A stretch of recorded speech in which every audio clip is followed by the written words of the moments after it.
Crianças! Então, o nosso vídeo de hoje é um vídeo de correção, como foi falado lá no último vídeo, na nossa última videoaula. Então, deixei mais de 2 semanas para vocês fazerem todos os exercícios das unidades 2, 3 e 4. Então, a gente vai começar essa correção, tá bom? Então, vamos lá. Só vou pedir para vocês um pouquinho de paciência, porque o livro está um pouquinho distante, então, para ler as questões, tá? Acaba ficando complicado para mim. Então, vamos lá. Questão da página 336, atividades 1. Quais são os principais papéis desempenhados pelos vegetais na natureza? Então, os vegetais, eles são produtores, né? Então, eles vão produzir produção de alimento e de oxigênio aí por meio da fotossíntese, tudo bem? 2. Qual a importância dos fungos e das bactérias decompositoras para as diversas comunidades terrestres e aquáticas? Então, olha só, eu tinha citado lá para vocês que eles fazem uma ciclagem de nutrientes, tá? Então, vocês podem botar isso como resposta, ou também renovação da matéria orgânica, né? Tanto faz essas duas questões, tudo bem? 3. Qual a diferença entre seres autótrofos e seres heterótrofos? Então, os autótrofos são aqueles seres que conseguem produzir seu próprio alimento, os heterótrofos não conseguem produzir seu próprio alimento. 4, a gente tem duas figuras, né, em que o P relaciona ao produtor, o H ao herbívoro e o C carnívoro. Lembrando que herbívoro e carnívoro são consumidores, tá? Tendo como base as relações tróficas, responda. Qual é o componente trófico importante responsável pela reciclagem dos elementos químicos que não consta nas figuras? Quem não consta na figura são os decompositores, bactérias e fungos. 5. É correto dizer que os organismos da base das teias tróficas são os produtores, levando em consideração que durante a fotossíntese a energia não é produzida e sim transformada? Justifique. Sim, né?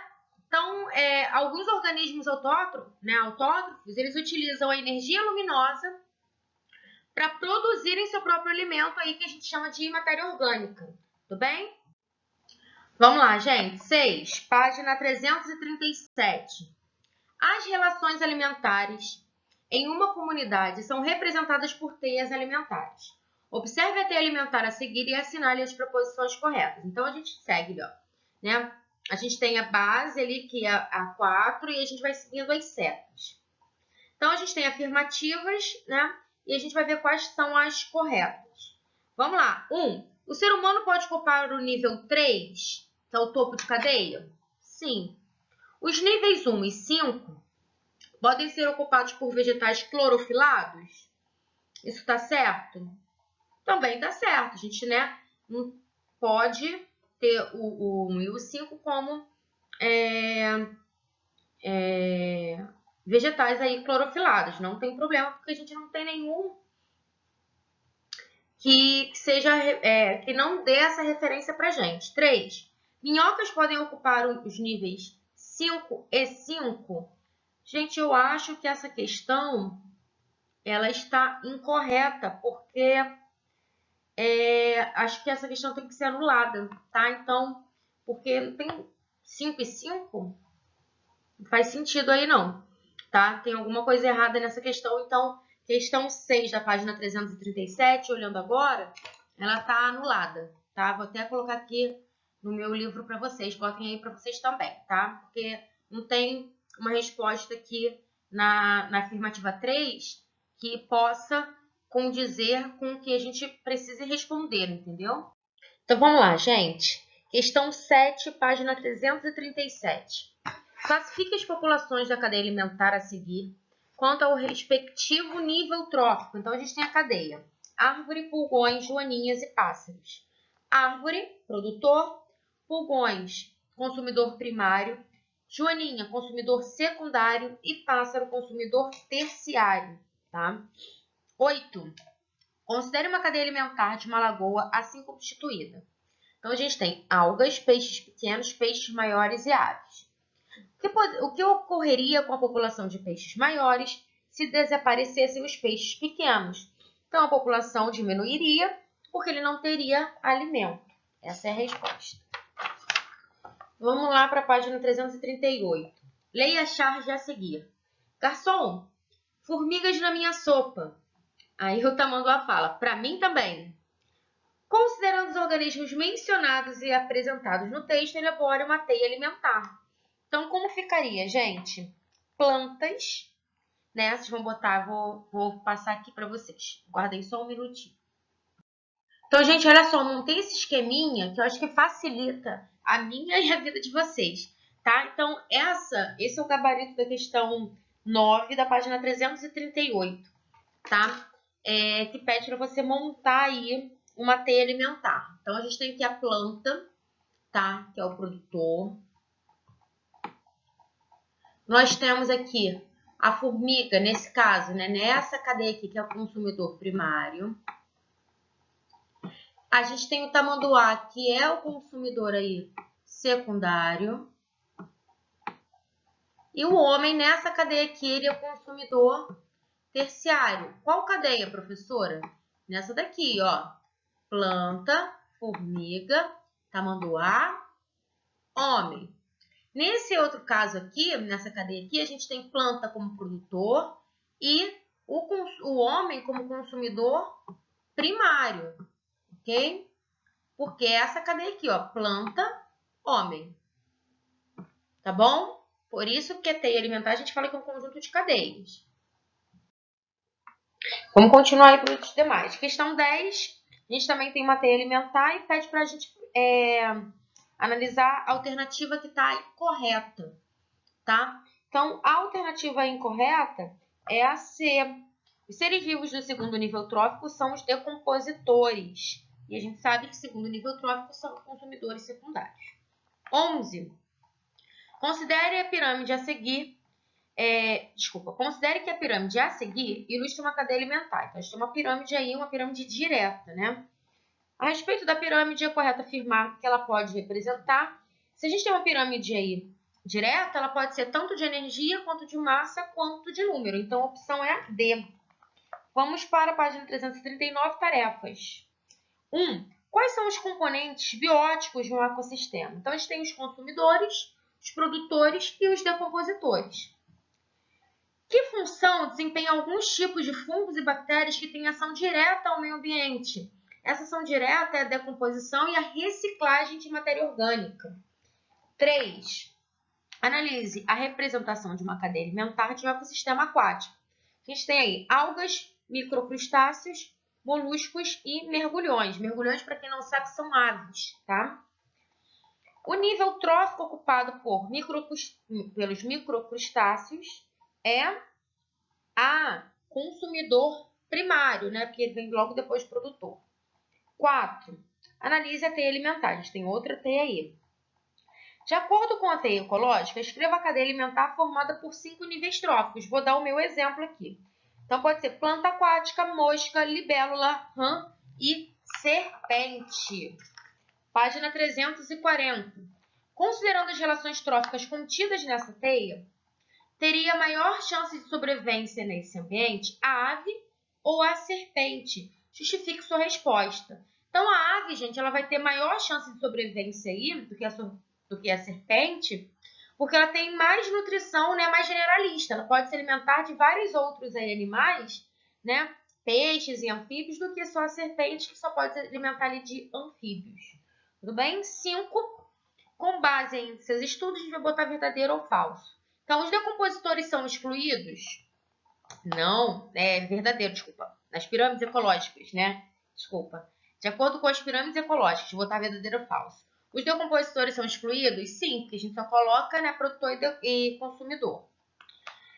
Toda energia em matéria obtida por produtores alcança os últimos níveis tróficos? Não, falso. A transferência de energia entre níveis tróficos normalmente apresenta apenas 10% de eficiência? Sim, verdadeiro. O número de indivíduos por área em cada nível trófico geralmente diminui em direção ao ápice? Também é verdadeiro. Em função do grande tamanho dos predadores do topo, a biomassa em geral é maior nos níveis tróficos mais elevados? Não, falso. Vamos aí para a correção da unidade 3. Correção da unidade 3. Então, vamos lá, gente. Unidade 3, página 348. O que são relações ecológicas harmônicas? Cite 2 tipos com os respectivos exemplos. Então, as relações ecológicas harmônicas são aquelas em que a gente tem ambos os indivíduos sendo privilegiados, sendo beneficiados, ou pelo menos um é beneficiado e o outro não há prejuízo nenhum para ele, tá? Isso caracteriza uma relação harmônica. Exemplos. Então, a gente tem mutualismo, comensalismo, por exemplo. Tudo bem? 2. São exemplos de relações ecológicas desarmônicas, canibalismo, predação e parasitismo. Explique cada uma dessas relações citadas, exemplificando cada caso. Canibalismo é quando a gente tem aí espécies iguais, uma se alimentando da outra. A gente pode botar aí o exemplo da aranha. A predação é quando eu tenho uma relação interespecífica, então são espécies diferentes, um predando o outro, um servido de alimento para o outro, então eu tenho uma presa e um predador. A gente pode botar o leão e zebra. E o parasitismo é quando a gente tem um parasita, que vive no hospedeiro, que utiliza o hospedeiro em forma tanto de abrigo como fonte alimentar. A gente pode botar aí pulga, por exemplo, num cachorro. Tudo bem? 3 a gente tem ali, falando sobre o Procurando Nemo. E ele fala da relação ecológica entre o peixe palhaço e a anêmona, tá? Essa relação aí demonstrada, gente, é uma relação de proto-cooperação, tá bom? Porque ambos se beneficiam dessa interação aí, Então, o peixe palhaço, ele vive na anêmona, Então, a anêmona dá proteção para o peixe palhaço. E quando o peixe palhaço se alimenta, o restinho de alimento que cai ali, ajuda também a atrair outros peixes para a anêmona e para a anêmona se alimentar. Então, é proto-cooperação. 4. Leia atentamente as afirmativas referentes às relações. Então, é para botar verdadeiro ou falso. Se 2 animais vivem juntos, unidos fisicamente, e ajudam um ao outro, temos um caso de mutualismo? Verdadeiro. Se 2 seres vivos, com um deles se beneficiando dessa convivência e o outro não sendo prejudicado, temos um caso de comensalismo? Verdadeiro. Se o indivíduo vive no corpo do outro, no qual retira o seu alimento, temos um caso de inquilismo? Não. É falso, porque isso é um parasitismo, tá? 5 para relacionar as colunas. Então fica o seguinte: peixe, piloto e tubarão, comensalismo. Líquens, mutualismo. Peixe, agulha e pepino do mar, inquilismo. Anu e gado, proto-cooperação. Então fica D, A, B e C. Ok? Então vamos lá, gente. 6 da página 349. Então aí tem um texto, que fala sobre algumas relações ecológicas e ele quer saber as relações, os exemplos dessas relações no texto. Então a gente tem aí, vou dar alguns exemplos, tá? Pulgões e orquídeas, que é parasitismo. Joaninha e pulgões, que é predatismo. Abelhas e orquídeas, mutualismo. Abelhas e abelhas, competição, tá bom? 7. Uma espécie A, produtora de substâncias tóxicas, tem cores de advertência que facilitam o seu reconhecimento como perigoso para o predador. Por outro lado, uma outra espécie B, que não é tóxica, também apresenta essas cores e os predadores também evitam. Assinale a alternativa que define o modelo de adaptação da espécie B. Então, ela está imitando uma outra, então isso se chama mimetismo. A opção é a C, tá? Vamos lá. Vamos lá, gente. Questão da tarefa, ali da página 349, que depois vai para 350. Então, tem um textinho ali que veio da internet. E ele fala o seguinte: considerando as relações de proto-cooperação, predação, inquilismo e mutualismo, indique se os organismos são prejudicados, beneficiados ou afetados pela relação em cada situação. Vamos lá. Proto-cooperação. Ambos são beneficiados. Predação. Então, tem uma espécie que se beneficia e outra que é prejudicada. Inquilismo. Uma espécie se beneficia e a outra não é afetada. E o mutualismo. As duas são beneficiadas. Tudo bem? 2. O que são relações ecológicas desarmônicas? para a gente citar o exemplo, é muito parecido com aquela primeira questão que a gente corrigiu agora. Então, são relações em que a gente, né, da mesma espécie ou não, porque ela pode ser tanto interespecíficas quanto intraespecíficas, e pelo menos um deles sai prejudicado dessa relação. Exemplo, predatismo e o parasitismo. Né? Aí a gente tem que dar o exemplo, então predatismo, pode ser gavião e uma serpente, e parasitismo, lombriga e o homem, tudo bem? 3. Os pulgões são insetos que retiram água e açúcar da seiva que as plantas fabricam. Quando absorvem esse líquido em abundância, eliminam o excesso que é aproveitado por formigas. As formigas protegem os pulgões das joaninhas que costumam se alimentar deles. Sobre os seres vivos envolvidos nessas intrincadas relações ecológicas, é correto afirmar que, opção B, formigas competem com as joaninhas. Oi? 4. Por que as bromélias e orquídeas que crescem sobre outras árvores não são parasitas? Gente, elas não são parasitas porque elas não se aproveitam em nada, tá? Das árvores que elas ficam ali grudadinhas. Né? Ela não tira nenhum tipo de nutriente, ela não se aproveita em nada. Na verdade, esses vegetais só servem como suporte. Tudo bem? Essa é a resposta. 5. Peraí. Vamos lá, então, gente. 5. Leia os quadrinhos a seguir e depois responda o que se pede. Então, a gente tem ali um primeiro quadrinho, né? A gente tem um leopardo e um leão. E falando que tem a competição, que eles estão competindo pelo mesmo alimento. E depois a gente tem ali o leão e a zebra, que é um predatismo. A figura representa duas relações ecológicas que ocorrem entre os seres vivos. Quais são elas? As duas, gente, são relações ecológicas desarmônicas e interespecíficas, porque a gente tem aí indivíduos de espécies diferentes, tá? E aí, nesse caso, né, a gente tem aí uma, pelo menos, sendo prejudicada nessas relações. Tudo bem? Então, vamos lá, gente. Vamos passar aqui para a próxima unidade. Vamos lá. Tivemos aí alguns cachorros latindo. Vamos lá. Essa é a vida do professor. Então, ó, página 364.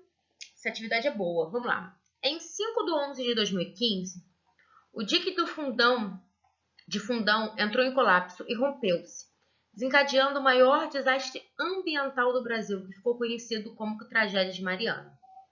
No seu rastro ficou destruição, contaminação e morte.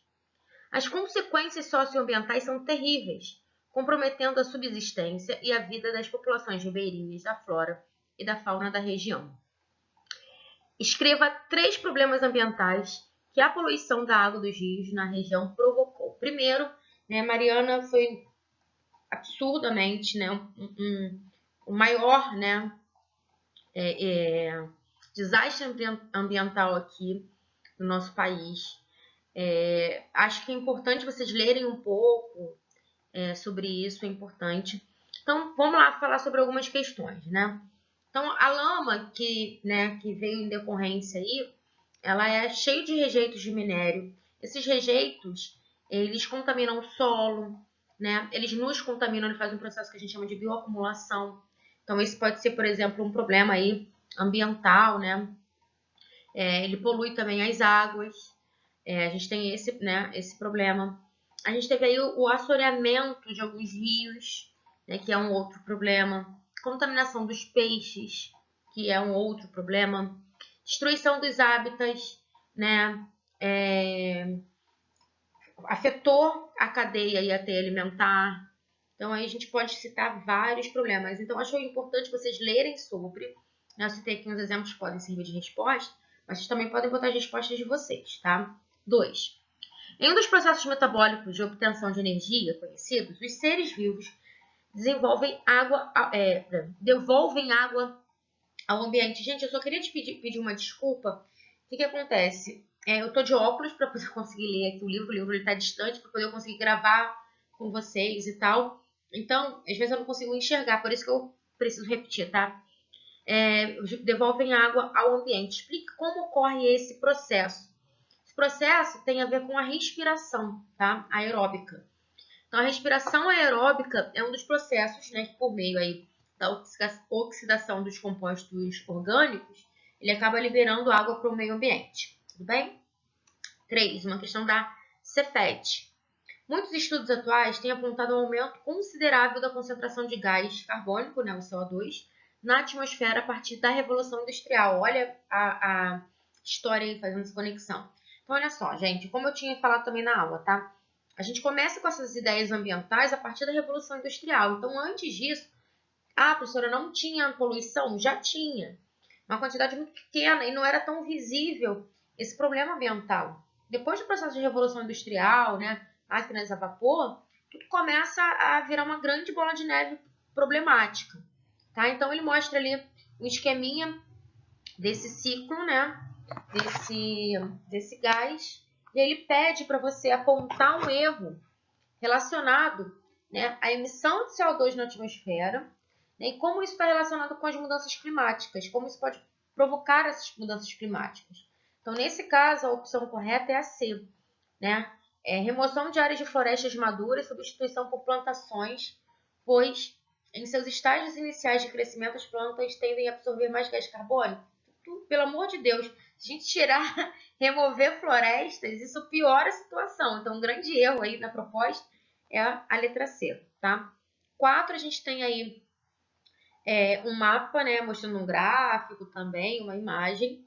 E ele fala o seguinte: o mapa adaptado da publicação no jornal Folha de São Paulo, em sua edição eletrônica, né, do ano de 2008, é um relatório do INPE, né, e das ONGs SOS Mata Atlântica do estado de Santa Catarina, que foram um dos campeões aí de desmatamento no período de 2002 a 2005. Em 2008, o estado recebeu um volume excessivo de chuvas que causaram inundações e deslizamentos de terra. Analisando os dados apresentados, pode-se estabelecer relações entre desmatamento da Mata Atlântica e as inundações? Com certeza, tá? A mata, ela tem uma importância crucial nessa retenção aí da água, né, do solo nas encostas. A gente também falou sobre isso, sobre a questão da cobertura vegetal. Então, quando eu tenho uma cobertura vegetal, eu consigo absorver essa água muito melhor quando retiro essa cobertura vegetal. Olha os processos erosivos que a gente citou aí, tá bom? Então, essa é a resposta. Vamos para a outra página, 366. Então, vamos lá. B, página 366. Além dos riscos de desmoronamentos e inundações, a destruição da Mata Atlântica pode causar outros impactos ambientais. Cite 2 desses possíveis impactos. Então, gente, diminuição da biodiversidade, alterações no ciclo hídrico, diminuição da disponibilidade de água potável, aumento de doenças, erosão do solo, são algumas das problemáticas, tá bom? 5. A imagem a seguir satiriza, né, uma sátira, uma realidade da poluição dos rios brasileiros. Então, a gente tem 2 peixinhos aí, tadinho, outro peixinho cheio de lixo hospitalar, né? A estratégia adequada para erradicar esse problema é a melhoria na destinação dos resíduos. Então, cada resíduo, né, a gente citou isso também, ela tem um destino correto, né? Ela precisa seguir um destino correto. Se a gente mistura tudo, que é como acontece nos lixões, pode acontecer isso. Tô com um soluço, ai gente, que vergonha. 6. Nesta foto, vemos um depósito de lixo a céu aberto, comum em muitas cidades brasileiras. Mencione alguns problemas que o lixo urbano provoca no ambiente. Aí aqui também existem várias respostas.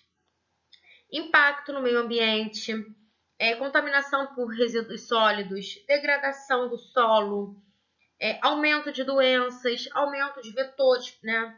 Por exemplo, moscas, mosquitos, né? Relacionado à disseminação de doenças, emissão de gases tóxicos, contaminação do solo, contaminação dos lençóis freáticos. Aí vocês podem botar um monte de coisa, tá bom? Vamos para a página 367. Deixa eu ajeitar aqui um pouquinho, peraí. Vamos lá. As usinas hidrelétricas têm algumas vantagens em relação a outras fontes de energias mais poluidoras.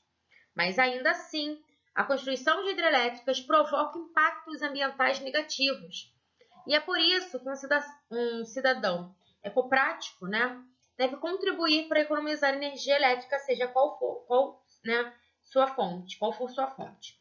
Entre os principais impactos negativos provocados pelas hidrelétricas é válido assinalar inundação das áreas anteriores habitadas, com a vida animal, vegetal abundante. A opção é a letra E. 8.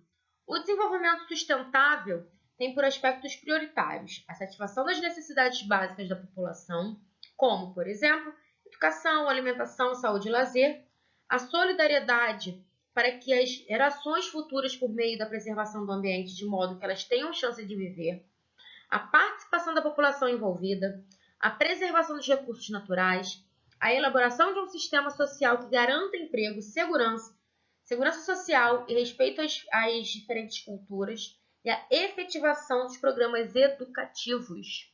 Isso é o que a gente deveria ter, Nas frases a seguir são apontados aspectos que ameaçam a sustentabilidade da sociedade em que vivemos e a gente vai tentar procurar identificá-las, tá? Então, vamos ver quais são essas características aí. Vamos lá para a primeira. Aproveitamento de energia hidráulica e eólica para obtenção de energia elétrica? Não, isso não é uma ameaça à sustentabilidade. 2. Estímulo à agricultura familiar? Também não, isso é importante. 3. Uso de transporte ferroviário para pessoas e mercadorias? Também não, porque é menos impacto do que os transportes, por caminhões, enfim. 4. Crescimento sem planejamento da população humana? Isso tem que ter planejamento. 4. 5. Economia apoiada no crescimento contínuo do consumo? Também nunca, a gente nunca pode apoiar no consumismo, tá? Então, a opção é 4 e 5, óbvio, é a D, a letra D. Vamos para um da tarefa, vamos lá. Então, olha só, gente, tem um texto ali que foi retirado de uma revista científica, E aí ele pede para falar os fenômenos descritos, quais fenômenos descritos são decorrentes o que está relacionado ao texto. Então, é a opção C, retenção da parte da radiação solar por gases da atmosfera.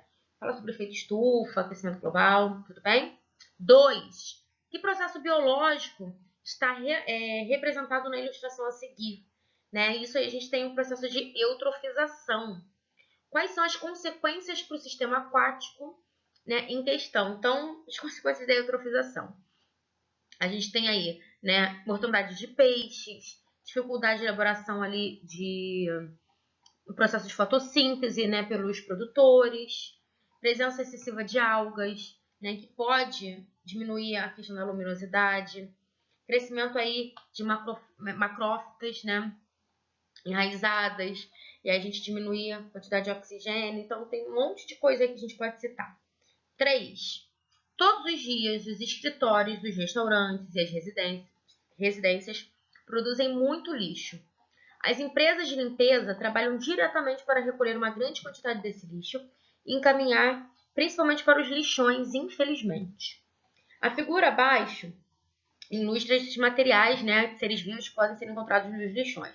Então, a gente tem rato aí que pode causar leptospirose, barata, mosca, verminose, amebíase, mosquito como a dengue, zika, chikungunya, escorpiões que têm ali toxinas, A gente consegue ver o chorume.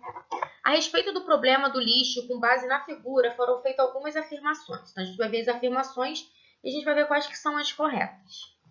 Primeiro, os lixões podem produzir o chorume, que consiste em um líquido negro e fétido, que pode contaminar os lençóis subterrâneos de água.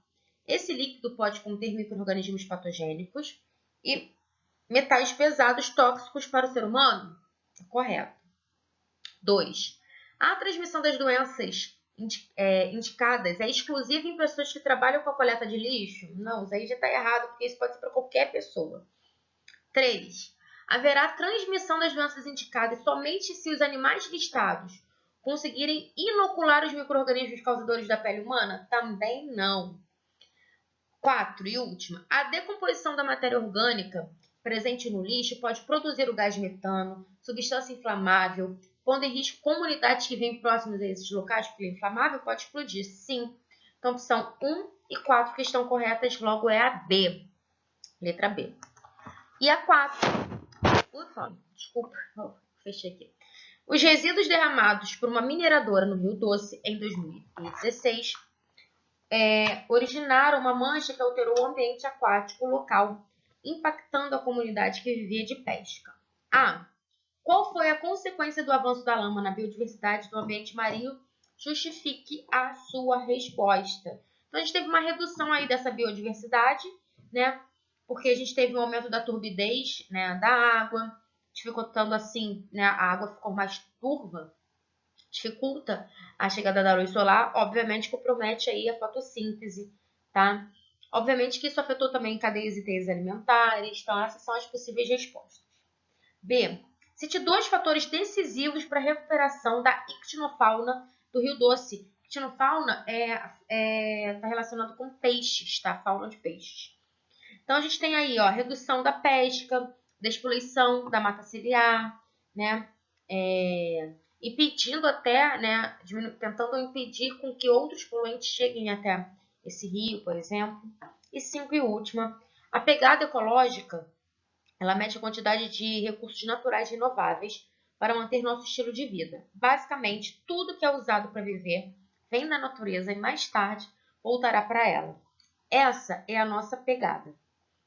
Um hábito que aumenta significativamente a pegada ecológica de uma pessoa é a troca frequente de aparelhos celulares, né? A gente... Peraí, desculpa, gente. Galera, essa é mais uma questão que a gente tem que... Ela não está correta. Na verdade, a opção aqui seria o que não tem a ver, né? Que não tem a ver com a questão da pegada ecológica, né? Da gente ter boas ações ecológicas, que seria B, tá? Porque a C e a D são coisas importantes para a gente fazer que tem essa pegada ecológica. Então, aí a questão está errada. Tá bom? No nosso livro está errado.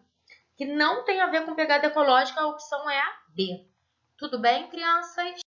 Então, galera, é isso aí. Espero que tenham conseguido pegar todas essas correções. Pode voltar, pausar, fazer o que vocês quiserem. Qualquer dúvida, a gente está lá nos canais de dúvida, tá? E é isso aí. Então, semana que vem, a gente começa aí já com o caderno 2 do nosso livro 2, tá bom? Beijão a todos, estou morrendo de saudade de vocês e até a próxima.